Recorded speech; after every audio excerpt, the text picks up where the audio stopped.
All right. Well, Cory Katuna, thank you for joining Yes. me today. Thanks for having me. For sure. So, yeah, getting this thing started, would you be able to give us a little bit about who you are and what you do exactly? Sure. Well,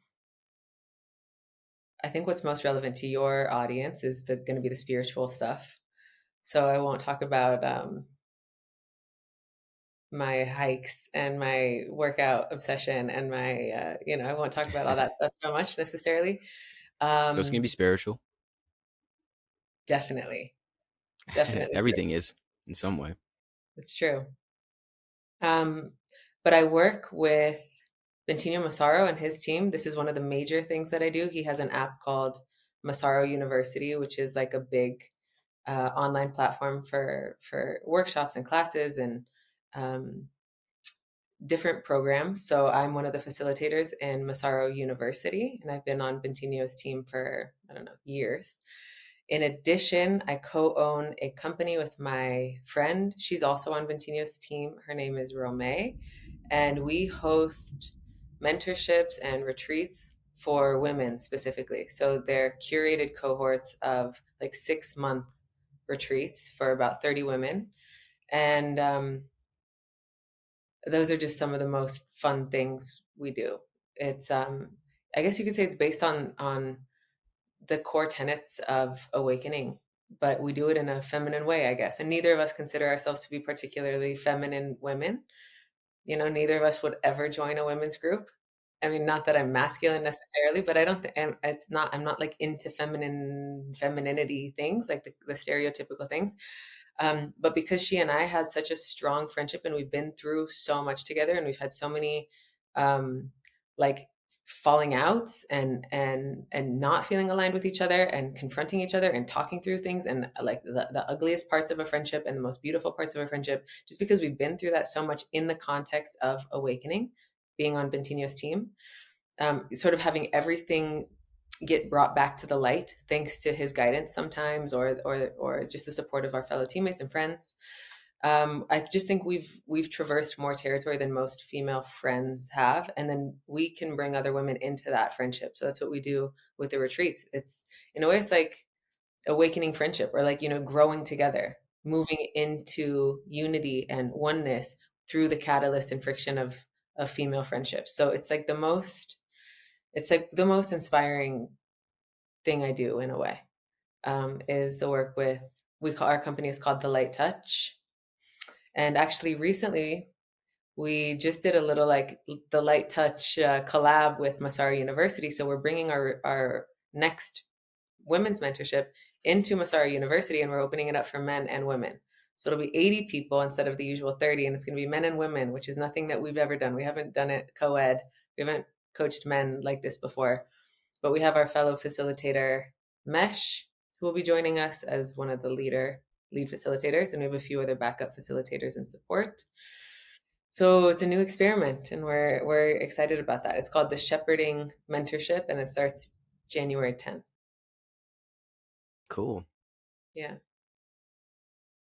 Could you get into what exactly you guys do at these workshops in your groups? I know it might be pretty in depth, but can you give us an overview? hmm Okay, let me think of a good way to say that. So, well, are we talking about the women's mentorships or what we're planning to do with the shepherding mentorship? What are you more interested in? Let's start with the woman's and then maybe we'll work into the shepherding. So, what we do with the women's mentorship, so I'll tell you our three, we call it the Code of Constitution. And constitution means like I constitute myself as this. If I get this thing, I am it, Like if I'm constituted as a mom, which I'm not, then I am it. I am a mom. That is my life. That is my identity. Like I am it. Or if I'm constituted as I don't know, getting a sandwich later today. I am that. It will Hmm. happen. Hmm. So code of constitution is just basically like the code of embodiment, and we only have three of those things, and we teach this first. This is the first thing we teach in our workshops. One of those is I own my trajectory, and this sounds basic, at the first impression, but it's deep and you can take it all the way. Like you can take this all the way. This never stops being relevant, no matter how awake you are. As long as there's still something to work with, this is still relevant. I own my trajectory. In other words, I am not the passive recipient of my experience. Things aren't happening to me. I'm not just a helpless byproduct of whatever is kind of coming across my way, coming into my experience. No, I'm the owner of this. I create this. I am 100% responsible, whether or not I choose to accept responsibility. So this is a hard thing to get. Um, People resonate with it kind of intuitively, but then it takes time. Like there are just some thresholds to cross to really be like, whoa, shut the fuck up. I do own my trajectory. I did create this. Oh my God, this like annoying thing that keeps happening to me. And those people keep doing this to me. Why are they still doing this? Why is this such a pattern?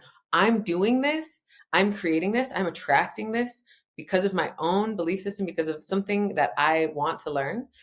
Um, and that's that just right there. There's so much. So we start with that. That's one of the things like we say something like, you guys won't get this yet. See how much of it you can intuit. And we're going to bring this up over and over and over of the course of the 6 months. So that's one of them. Um, Another is that we are on the same team. It's another one that's hard, but you can take it all the way. Like, what does it feel like to actually be on the same team with someone? Not subtly comparing yourself, not checking like, ooh, do I have the upper hand right here? Do they have the upper hand? Do I look good to them? Do they look good to me? Who's a little cooler? Who's a little more confident right now? Who's a little more comfortable? To not do those types of weird sort of comparison games, but to actually be like, yo, I'm on the same team as you. Your best case scenario is what I want most. My best case scenario is what you want most. Like you want me to be enlightened first before you. I want you to be enlightened first before me. Like that level of camaraderie and being on the same team, it's rare. It's just really rare. So it's actually That's tough. I think it's the main reason women recognize us and come to us and are like, all right, I want to learn that. Because even in my closest relationships, there's tension and gossip and undermining and just little petty things that inhibit unity, and it's very solvable. That's the other thing that's cool. All these things are very doable. We just don't really have contexts in our daily life to practice. So that's what we do. And then the third code of constitution is anything that isn't free isn't me. So whatever Mm. arises that isn't free, if I feel stuck, limited, insecure, unworthy, separate, and there's so many flavors of this. It's everybody's sort of um, everybody's insecurity, everybody's resistance, everybody's whatever core wounds, whatever you want to call that. If it isn't free, like if it isn't just like, oh yeah, oh my God, I'm free. I'm one. I'm one with the universe. I'm free. I'm uninhibited. There are no limits. In reality, there are no limits. There's no ceiling that we all feel. We all sort of feel like, yeah, I am in a body. I am, or I am this way. I've always been this way. This is just something I've always dealt with. I'm the kind of person who is not very good at making friends and I'm shy or like that. In no way, if it's not free, it's not freedom itself. It isn't me. So, and really that code of constitution it's a self-realization one. It's like that. If you take that all the way, if you take whatever isn't free, isn't me all the way, you'll realize the self. This is the path to enlightenment.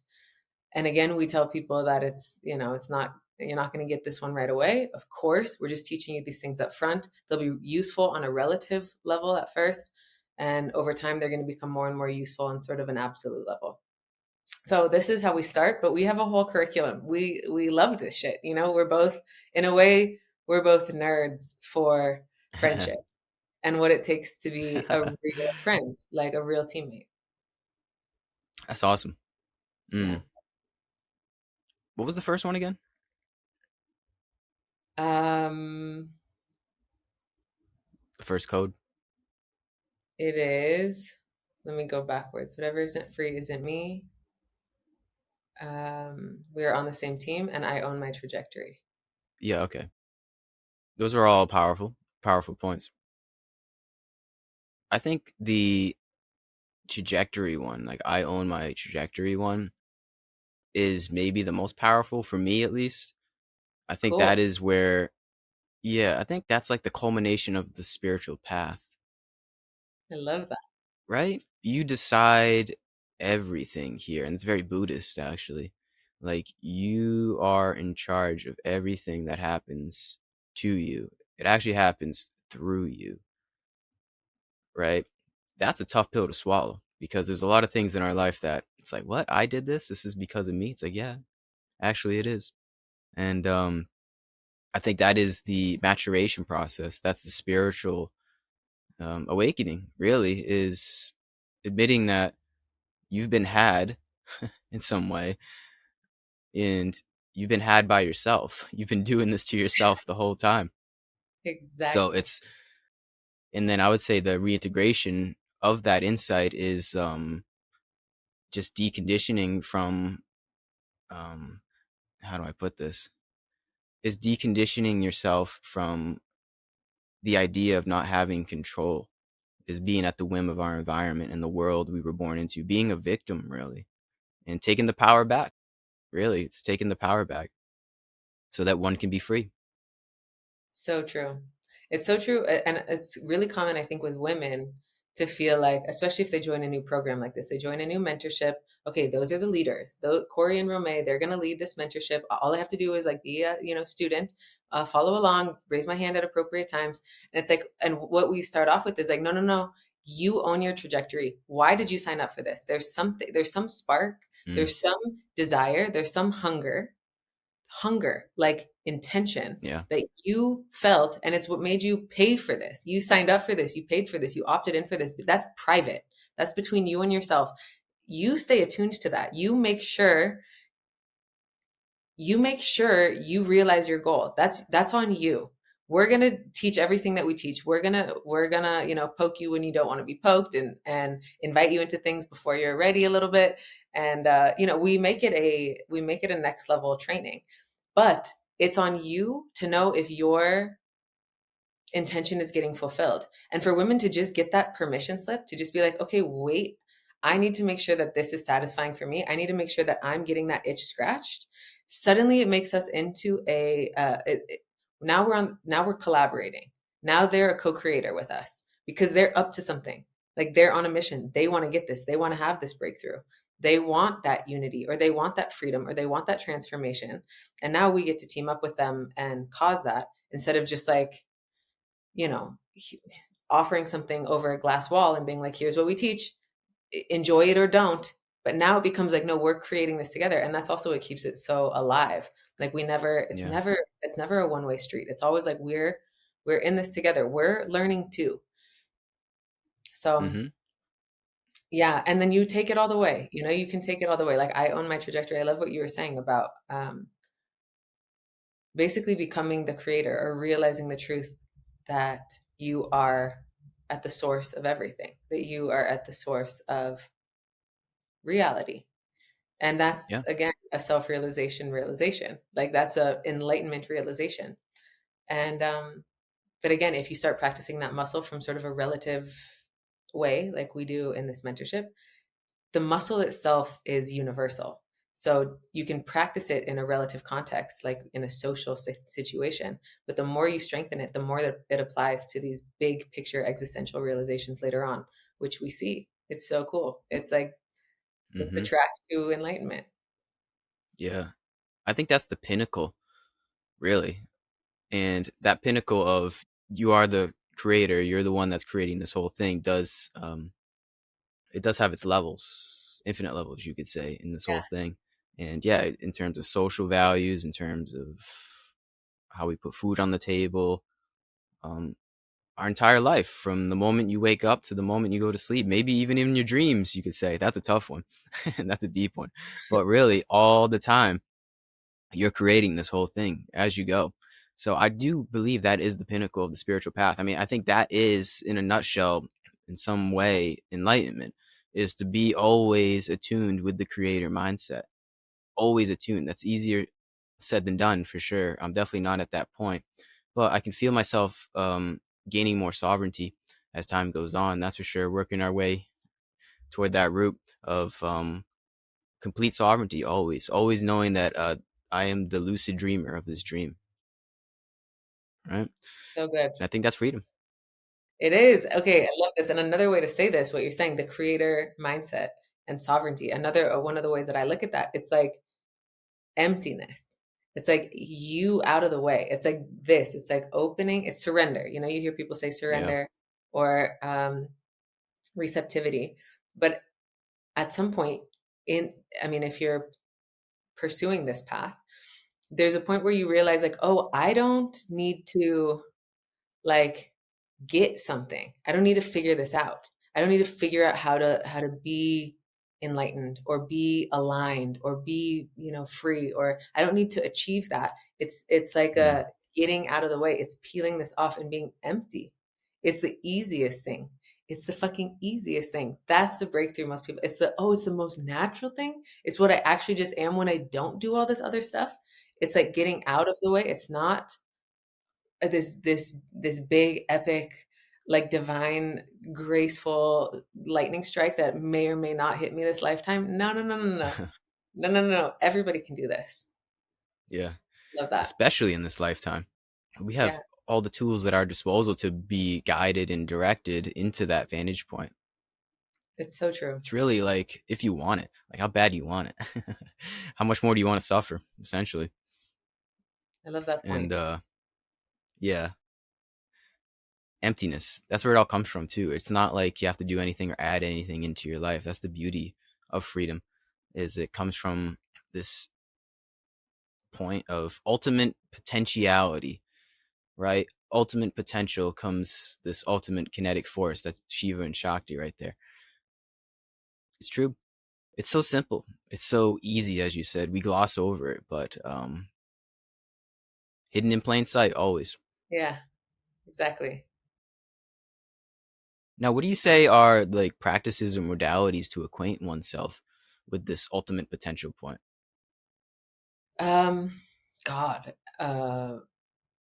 well, okay, one thing that comes to mind to share is Bentinho, my friend, my teacher, just released a book. It's free, a free book. And there's this section at the end that are the 55 keys to awakening. I think it's called.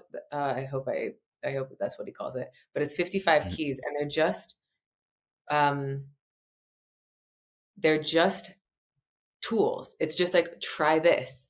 Um,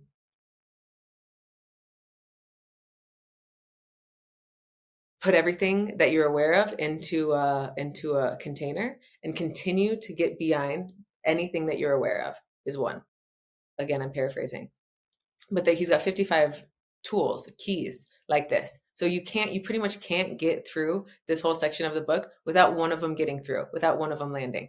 So the most important thing is you just have to want to, like you said, like you just have to actually, do you want a breakthrough? Do you want to like sort of pierce the veil and be like, oh, oh, oh, oh, oh my Mhm. God, it's so obvious. How did I forget? It's what I am. Do you want that?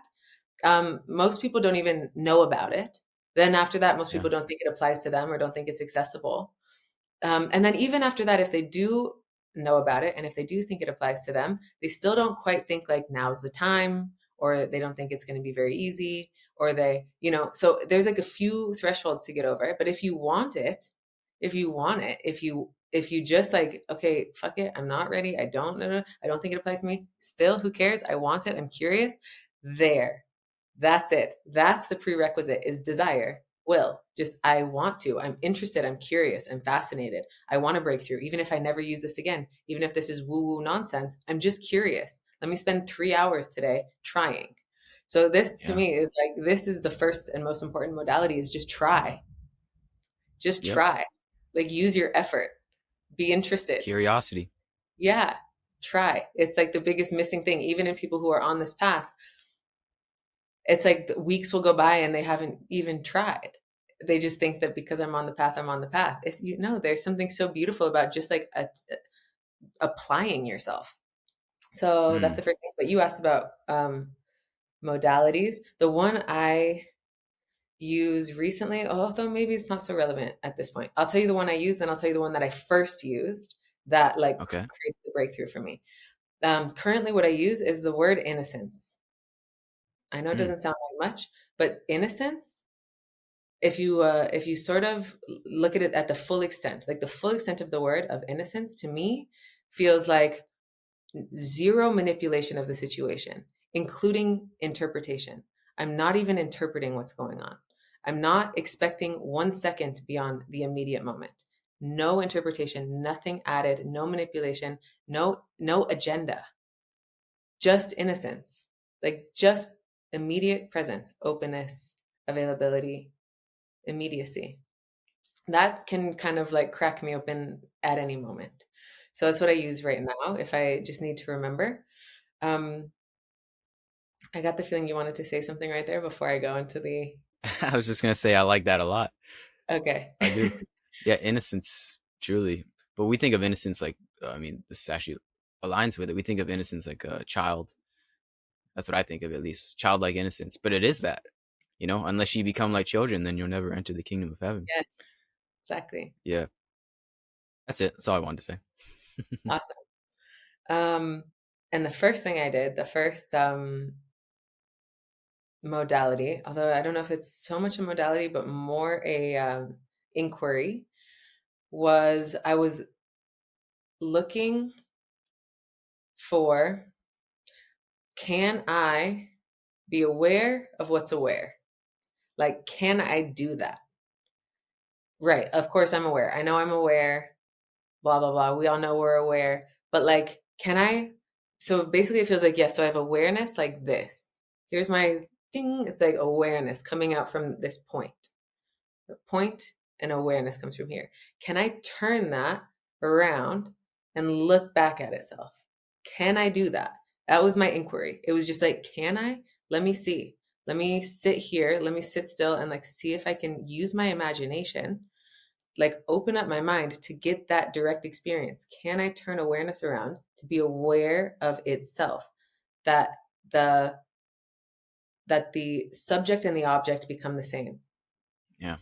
And the way it felt it was very funny. I remember it feeling almost like I had a straw sticking out of my middle of my forehead, like a straw, like a tube. And it felt Yeah. like I had a pencil that I was trying to like stick into the straw. Like, it was like so hard.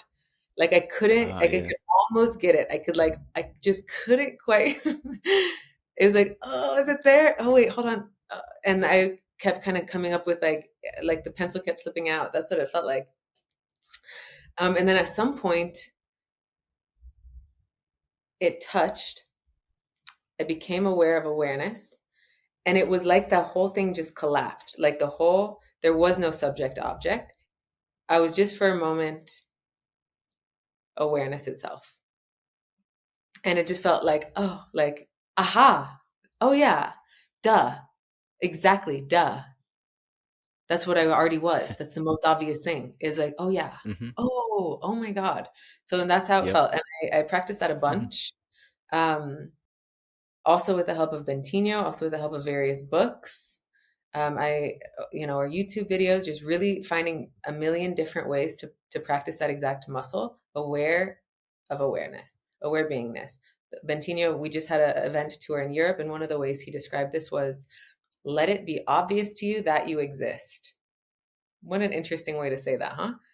Like, what an interesting prompt. Let it be obvious to you that you exist.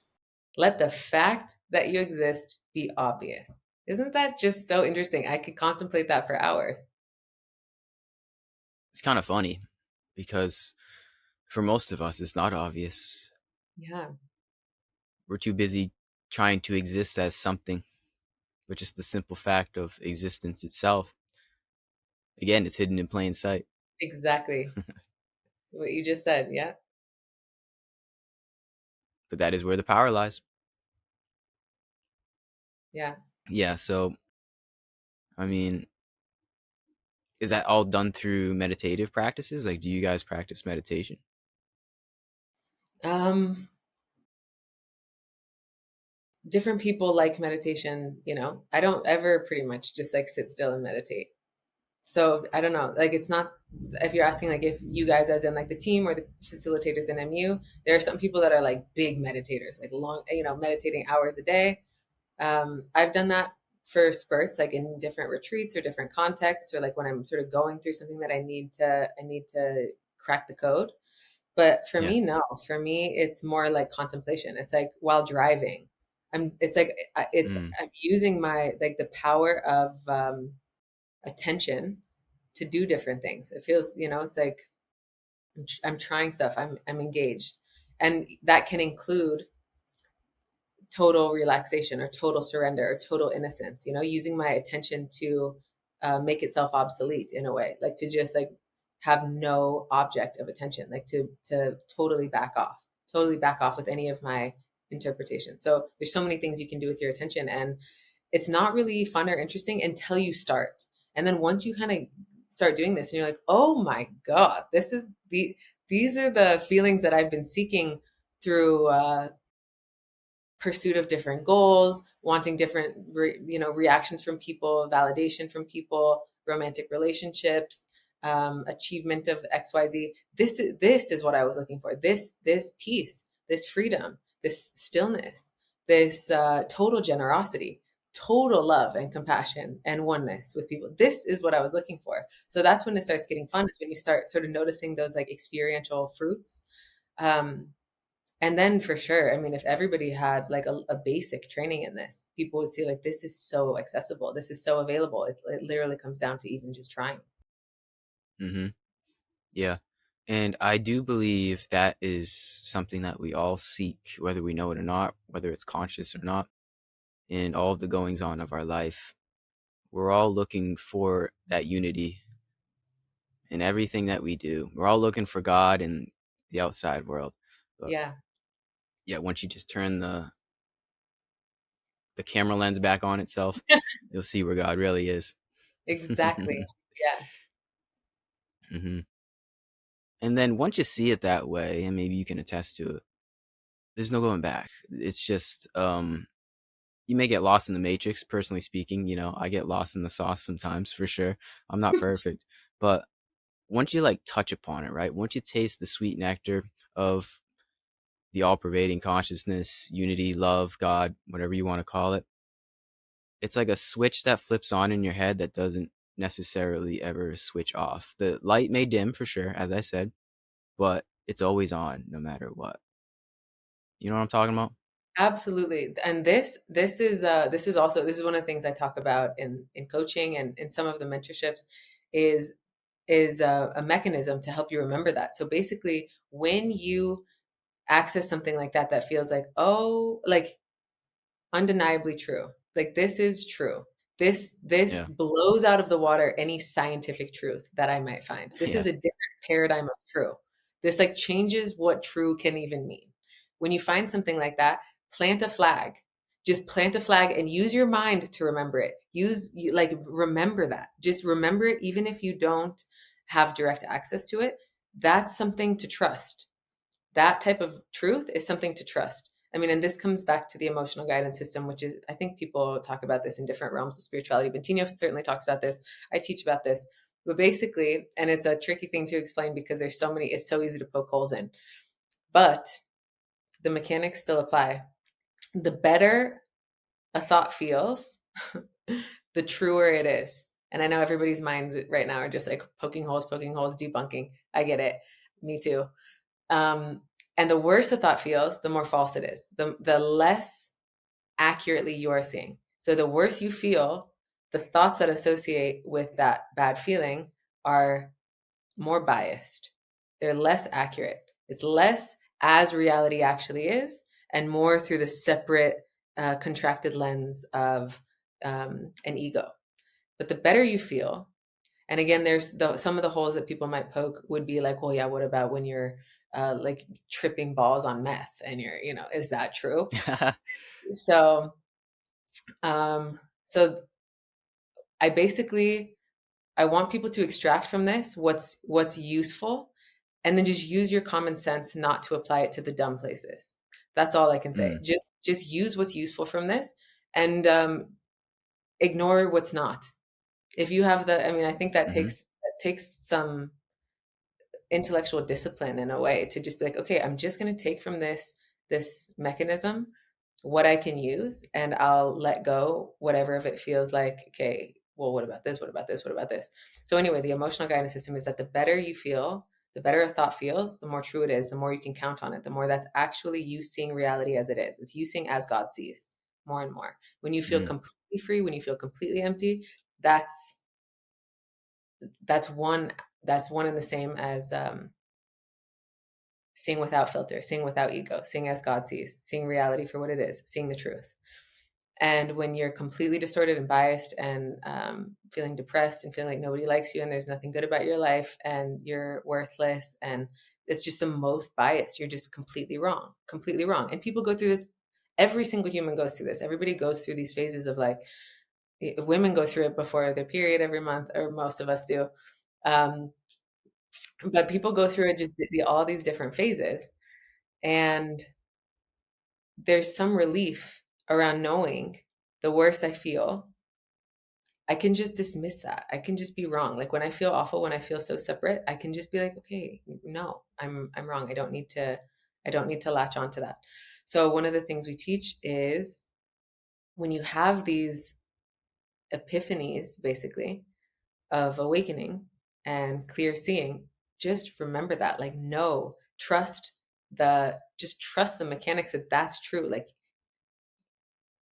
you're seeing correctly. You've got it right now.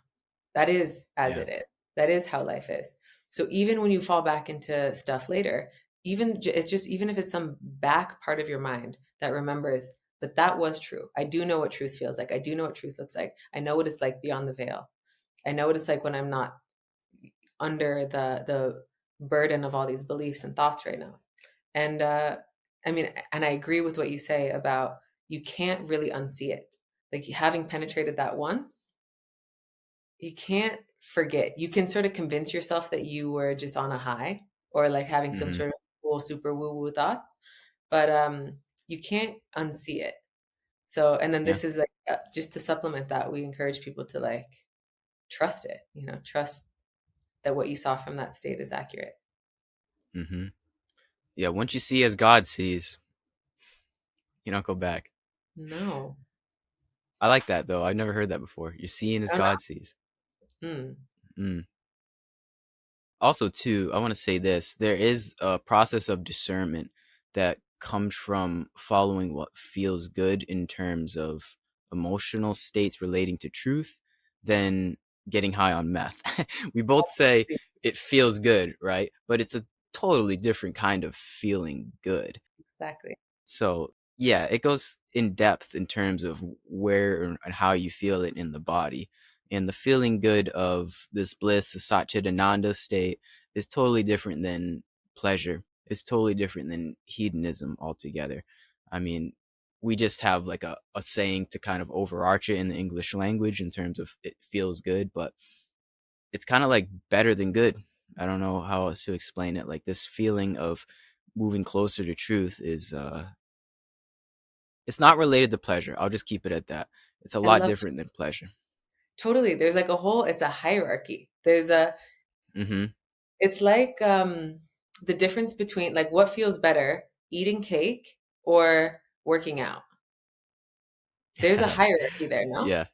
Like it's a Yeah, hierarchy. for Or what sure. about like every single day eating cake consistently? Like, yum, that was good. Versus working out at that same point when you could have been eating cake, you're working out, and it doesn't feel good. It doesn't feel good Mhm. to work out. In fact, it feels Yeah. hard and painful and like sweaty and inconvenient. It's not. Yeah. But what is that? Like, I love that you bring this point in because that is some of the deeper, more subtle work. It's the discernment of that hierarchy. Like there's something that feels like honor and self-respect and self-knowing and mastery. And like I'm living the life I want to be living. That is a Yeah. totally different type of feeling good than hits of gratification. Mhm. Yeah, it's interesting, right? Because we talk about taking the power back, sovereignty, freedom. But within this freedom, we actually seem to go toward less hedonism, less pleasure, less live and let live mentality, and more toward the hero's journey, more toward going into things that aren't necessarily fun per se, but feel good at a deeper level, that we know is purposeful. I think like living for more than just ourself. It's you're living for something that isn't necessarily like just for you.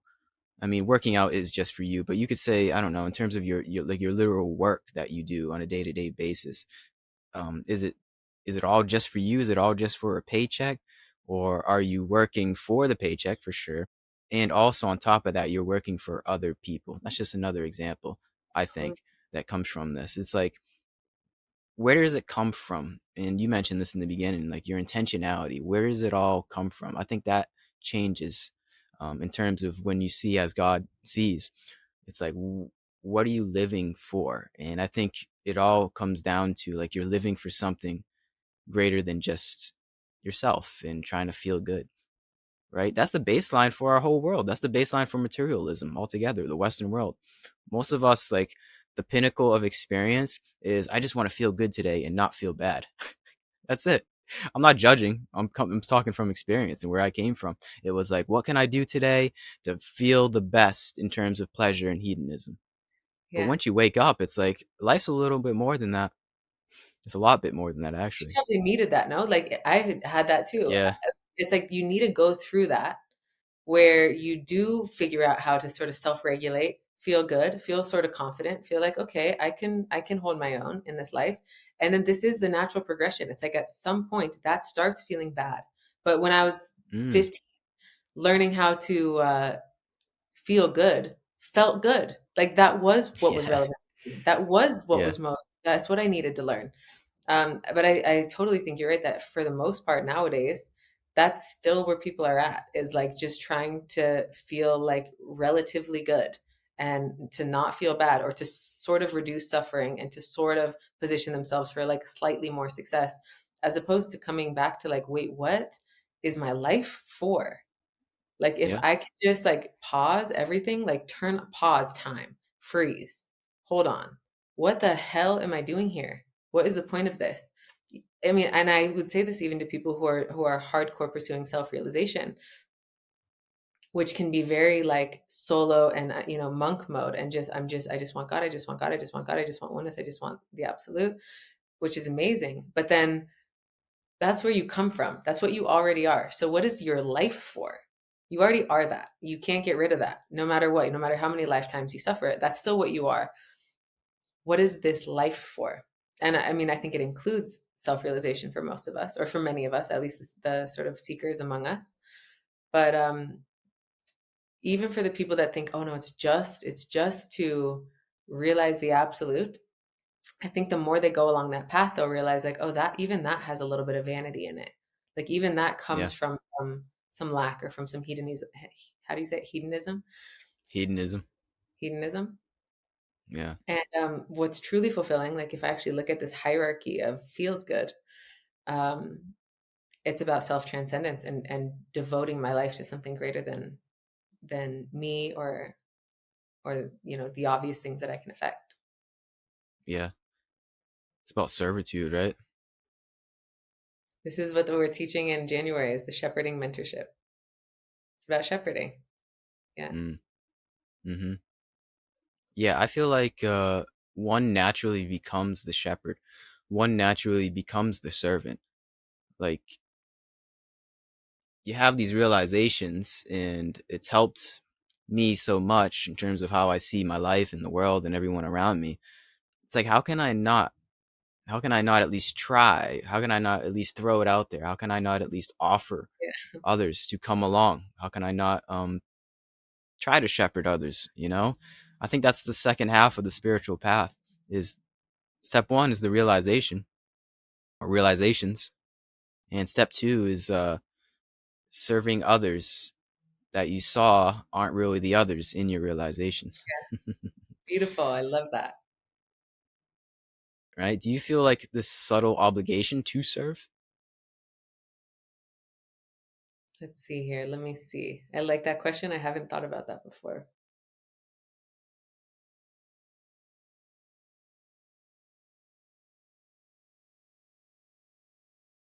I feel like my greatest allegiance is to, um,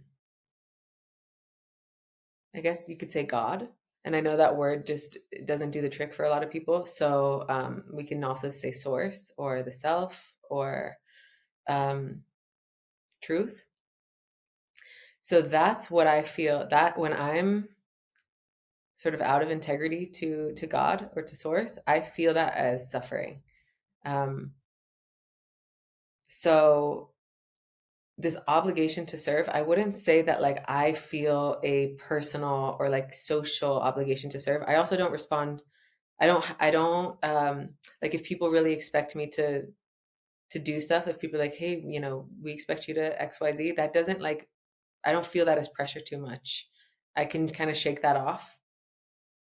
So in terms of like societal obligation or expectation, it's more the obligation that I feel from God, the or the inner, like, what am I built for? What is my life for? And and there's just this cool thing when I attune to that, it can feel for a second like shit, I need to do more. I need to do this. I've got, I have to, but then the first instruction is not ever about what I need to do. It's never that. That's always my mind's Hmm. interpretation. The first instruction is presence and innocence and openness and stillness. And like that is the instruction, is to be a channel. No, it's to be receptive and open and to be an instrument of God. That's the instruction. So when I feel any sense of obligation, like if I feel like, I don't know, any sort of pressure or like I'm falling behind, it's really my cue to be like, oh, wait, I'm just like not listening. This is my ego, my mind, my sort of this like imposter self interpreting something true, interpreting it, making it into something. And then now I'm like trying to micromanage and control my life, which doesn't work. And I feel suffering immediately. It creates stress immediately. And I just know that stress is a lie. Like fear is a lie, stress is a lie. It's not, that's not a, there's no sourceful data in that. So the instruction is actually to just be like, hang on. Usually for me, it's like, okay, I'm stressed. I don't have enough time. There's too many demands on my attention. Get really available. That's the answer. It's like, hold up, slow down, slow down. Let me get really available. Let me like go around people. Let me sit down without my phone. Let me let people come talk to me. Let me be available. Like, let me just open up to the present moment instead of like paddling for dear life and like trying to catch up and swim and hit my tasks. Yeah. So, but I know this very well. I know that sense of feeling like I have catching up to do. I think it's so human. It's like such a conditioned thing, maybe especially for Americans. And Yeah. the antidote has just been, it's like, oh, I'm not listening. Like this isn't. I'm not following instructions right now. I'm not open. I'm not transparent to God. Mm. I know what you're saying. Yeah, obligation might be a rather strong word. I like instruction. That's good. Nice. Okay, nice. Or maybe just like a pull. Like I feel so in that availability, there is this. I don't know what's another word for obligation. I have to look that up. Can't think of anything right Duty, now. duty, What? or honor, Yeah, I like duty. duty. Yeah, duty. There's this like there's this duty to just be there for people, and it's not like out of because I gotta be the savior. It's not like that. It's just natural. It's effortless. It's like when I'm serving God, available and an instrument for God, I'm serving others, and that's very Christian. That's like that's the New Testament right there, and that's just how it comes about in embodiment. It's not necessarily like a humanly obligation, like I gotta do this so I can get this. It's it's just that's just how it be, man. I don't know how else to explain it. Like when I'm one and seeing as God, I see how I can love others quite Right, simply. It's without even thinking about it, too. right. That's the thing. It's because it is you. It is your mission. It is what you came here with. Like that's your, you designed that already. Like before you even designed your body and yourself and your mind, Mm, you had an intention, an intention to serve and awaken and uplift. So I like, actually now I get why you use the word obligation, because it's like that's what I'm here for. Like I'm here on a mission in a way. And I know that yeah, already will like trigger people and be like, oh my God, so much to do, this a mission. But there's truth to that. Like I think there's a lot of truth to that. Is to just like for as we awaken to more and more just pay attention to that original spark. Like, what am I felt this since I was a kid. You felt this since you were a kid. Any seeker has felt this since they were a kid. Just that knowing. It's like, hang on, there's something that I'm tracking in people, and I notice this, and it feels like, whoa, I'm getting clues all the time about what's relevant and what I want to see more of and what I'm here to offer, and ooh, an opportunity to give. So the more we can hear that, like to hear those subtle instructions from our own higher self or from God, uh, it is like an obligation, but it's not a forceful obligation. It's just like what you're here for. That's it. Yeah. Yeah. Now, do you believe we all have, okay, simultaneously the same mission, but also our unique mission? So we all have a collective Dharma, right? But we also have like our individual Dharma at the same time. Yeah, for sure. I couldn't have said it better. Okay. For Good answer. sure. Yeah, I I mean, I think think so. everybody is here, and for some reason, I'm making the distinction between like seekers and non-seekers. I don't know how true that is. In a way, I think everybody What do you is. mean? Like, I think I just noticed that there are people that are like attuned this way, that are just um, Like born this way? yeah, I guess they're hungry and they're curious and they want to awaken, and they're following that breadcrumb. Like, I've just been like on this breadcrumb my whole life. I'm sure the same is Yeah. true for you. I know many people for whom Mm-hmm. that's, then I know a lot of people who are just like can't relate to that. Um, Yeah. so I mean, I think that gets into past lifetime stuff, to be honest, but that's a yeah, rabbit hole in itself. okay, okay, Yeah. okay. Um, I believe that. Um, but I do think ultimately we all have the same mission, which is to go home, to return to what we are, and to learn and route, um, to unite back in the oneness that we all come from. But there's that whole hero's journey, there's this whole learning curve that we get to spend many lifetimes on. And that's where I think there's some diversity. Like, that's where, we all have our sort of different parts. Yes, it's the same mission. We're coming to the same place, but then it's like a million or infinite different expressions, lessons, interactions. There's so much diversity there. And Mm, yeah, so it's like that's why it's so important to like be open. Because in a way, when you're transparent, when you're innocent, when you're surrendered to God, you're surrendered to the same thing as me or to as your neighbor. Like, if we're all surrendered at the same time, we're all surrendered to the same thing, but then the instructions will be different. And that's, mm, and what's so cool, what I've noticed with my team at least, is all of us, as we've done this more and more through self-realization and through practice and through working together, is the more we're guided by that same intelligence, the more distinct we are. It's so cool. yeah. It's like the It's more, ironic. yeah, isn't it? It really is. It's like, as I become confident, I just really become this expression. As I become free and empty and open and compassionate, and all the everything that comes from connecting to that same stream, I really become much more like Cory. And and what people I think would think is that, no, everybody's just going to become like drones. Everybody's going to become, oh, you're just, meditating and, having your Kundalini thing exactly like that person. And everybody's just kind of like mirror images of each other. And it's the opposite. It's like everything gets more um, unique, everything, and it becomes more compatible too. It's like the whole ecosystem becomes this, um, it's like all the ground gets covered. Yeah. Becomes very novel. Yes. That's the Yeah, beauty is we all, right? We build our novel adventure here. It's like a create your own adventure. totally. Yeah. And only, this may sound corny, but I'm going to say it, only you can be you. There's only one Cory, there's only one Gary, there's only one Buddha, there's only one Osho, there's only one Jesus, and only they could fulfill their instructions. Even though, as you said, it's the same mission, the same destination per se, it's different instructions. We can take a little bit from all of these other people's journeys, but I think it's like, don't take too much. Don't try to be like anybody else too much, because you have to honor your uniqueness. Yeah. There's etymology in there. Uniqueness. Unique. Yeah. Yeah.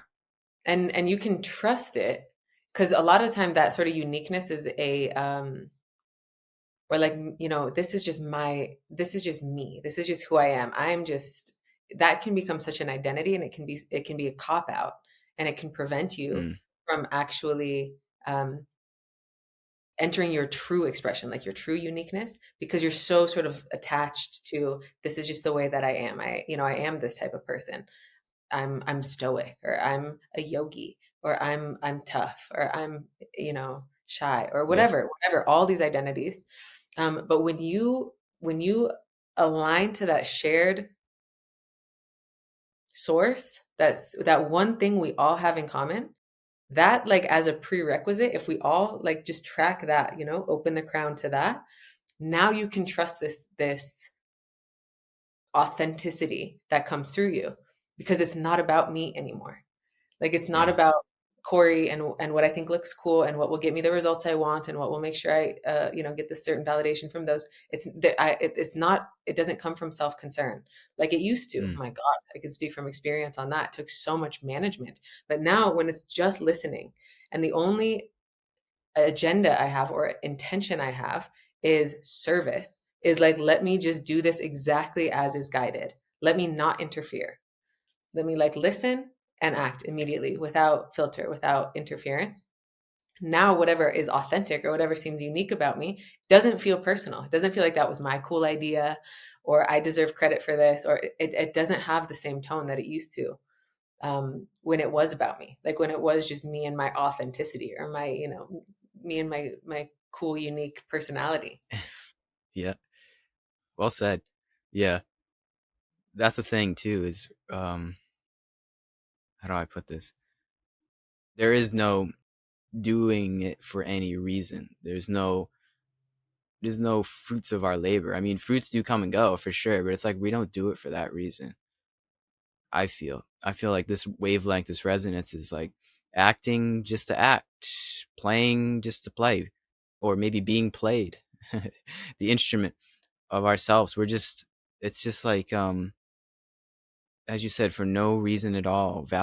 There's no validation, there's no like I'm trying to look cool, there's no I'm trying to do this for this. It's just I'm here, I'm serving God, I'm with God, I'm seeing as God sees, and that's it, quite simply.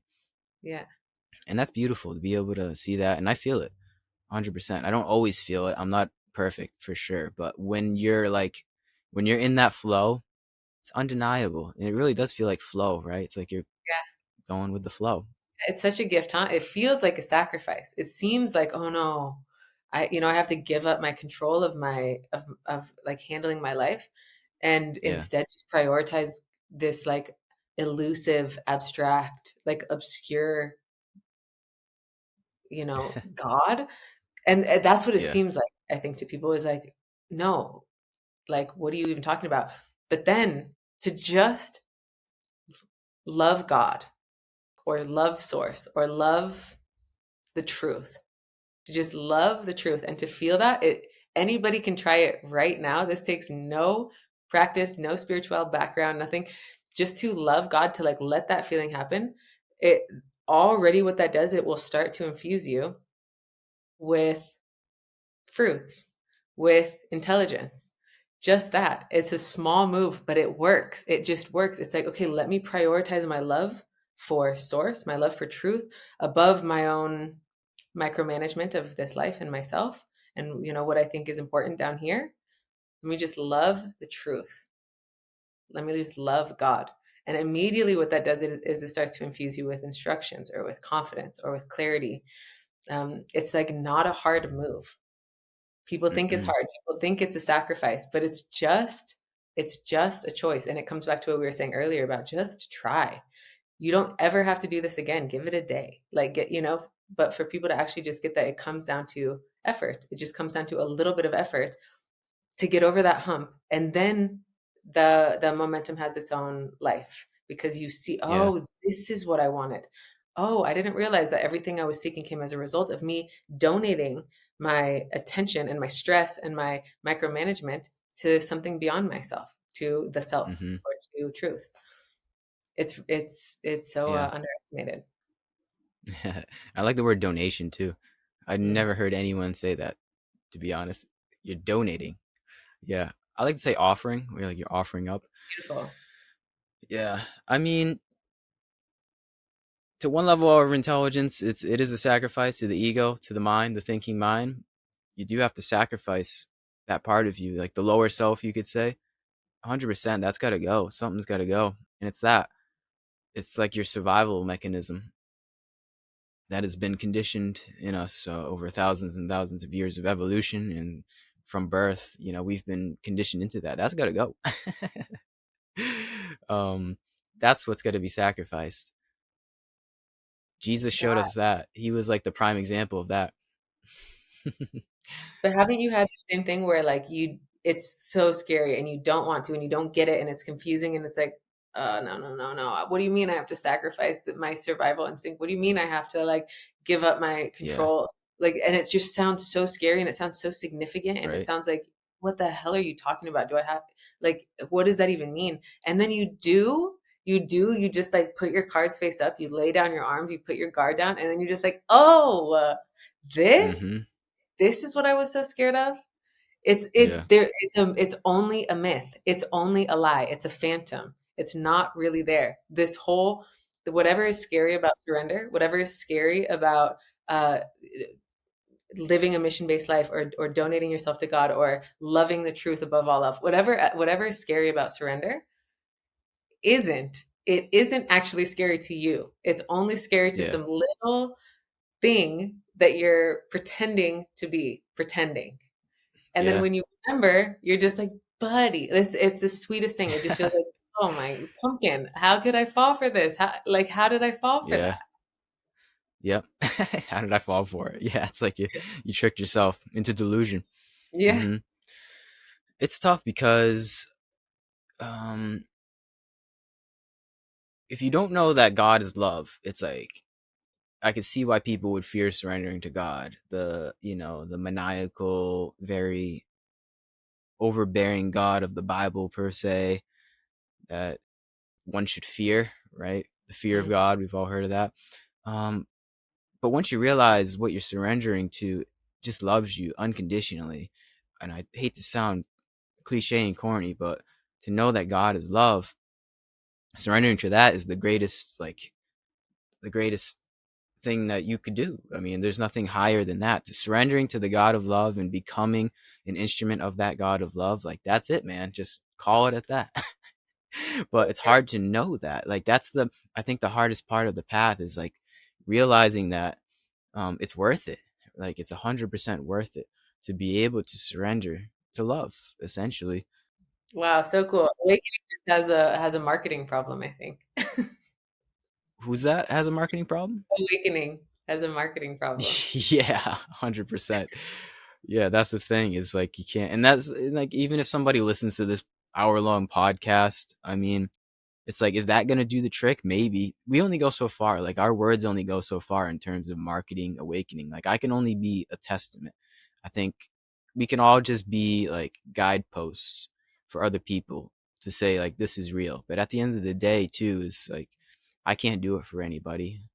So true. Really, like nobody else's words. They can help for sure. 100% teachers help. 100%. But they only go so far. Like you're the one that has to kind of take the first step of belief, and I don't know if belief is the right word, but like the first step of faith maybe, Hmm. into knowing that you're going to be safe. Really what you are is going to be safe, even though you're sacrificing the small self. Really what you are, you're gaining something greater than you can ever imagine. I mean, you're not gaining anything, it's already there, but for lack of a better word, you're gaining something that um is worth it. I'll just keep it at that. It's very, very worth it. I love that. It's so sweet. Also, it's just like tender the way you offer that. It's beautiful. You should clip this and like post it on I your might. thing. It's really cool. I mean, just because it's like you do have to take a leap of faith at some point, and that's why teachers can be so helpful. Um, And it's true, nobody else can do it for you. Like you can resist that as long as you want. And probably you resist it for good reason at some points in your life, you know? Sometimes there's some weird distorted person that's trying to get you to surrender and then it's like maybe don't. And Mm, fine.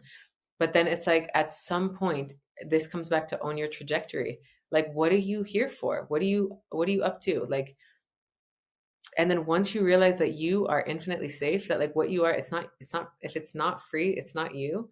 Meaning you are freedom itself. You are infinite freedom. You are beyond safe. Safe is like a weird passing word that you hardly even recognize. It's so little to do with you. You're so beyond safe.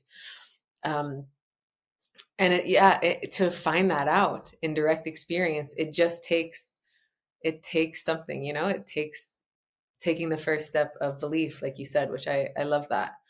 Um, and I think indeed, like hearing it enough times from teachers helps. I did my own sort of self training with this. Like I would coach myself before I had a teacher. I we had this exercise that I would do where while insecure, I would ask myself questions in a journal.